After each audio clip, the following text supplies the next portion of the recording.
When I was in 5th grade, I watched the movie Divergent for the first time, and I cried.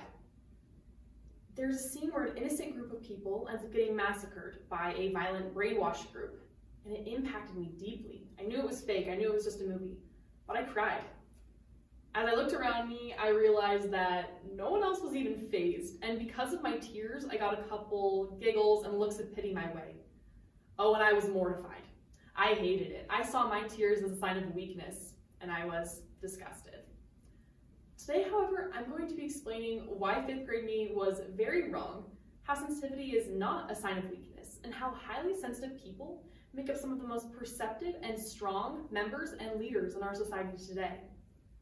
I'm going to be explaining what highly sensitive people are, why those with less sensitivity can benefit from working in tandem with those of higher sensitivity, and why there is an increasing need for highly sensitive people in the workplace, at schools, and in the home today.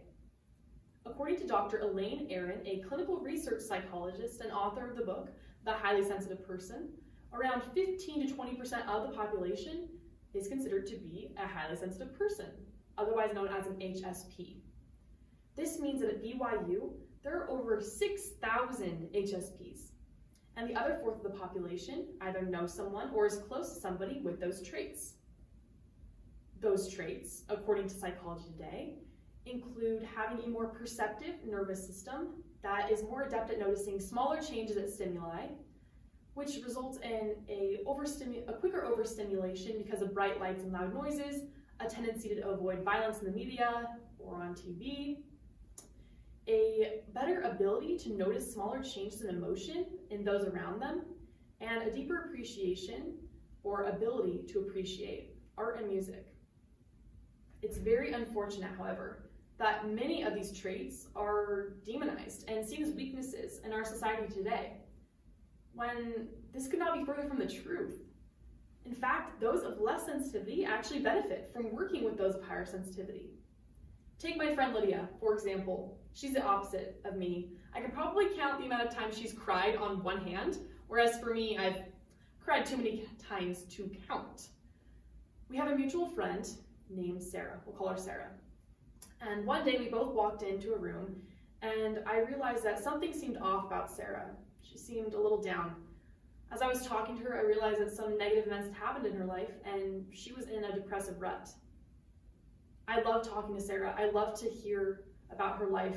However, talking about her for long periods of time would drain me because I would internalize her emotions as my own. Lydia, on the other hand, didn't notice anything different about Sarah. However, once I pointed it out to her, she was able to have those longer conversations with her because she wouldn't internalize Sarah's emotions as much as I would. This resulted in Sarah getting higher help. As you can see, both of us had a solution to the problem.